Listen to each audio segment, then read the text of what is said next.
ఒక Porsche car, ఒక road accident, ఇద్దరి ప్రాణాలు. ఈ దేశంలో జస్టిస్ అందరికి ఈక్వలా లేదా మనీ ఉంటే సరిపోతుందా?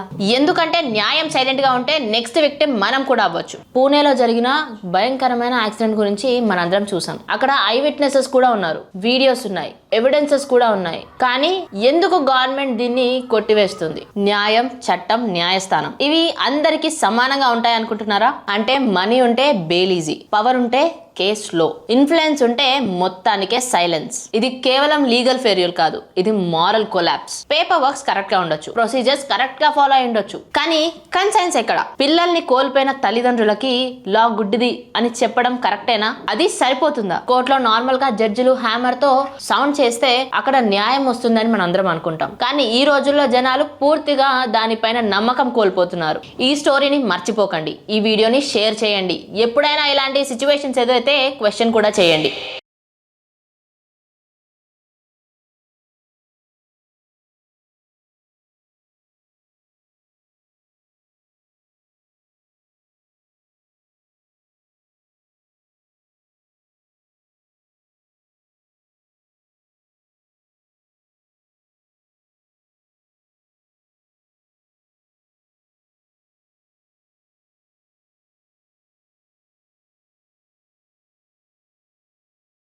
జ్యుడిషియరీ డెమోక్రసీలో స్ట్రాంగెస్ట్ పిల్లర్, కానీ ఆ పిల్లరే వీక్ అయిపోతే ఇంకా జనాలు ఎవరిని నమ్మాలి?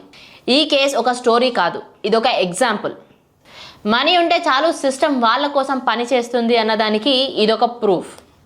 మనం చాలాసార్లు అంటూ ఉంటాం సిస్టమ్ బాగాలేదు అని, కానీ ఆ సిస్టమ్ని నడిపిస్తుంది కూడా మనమే.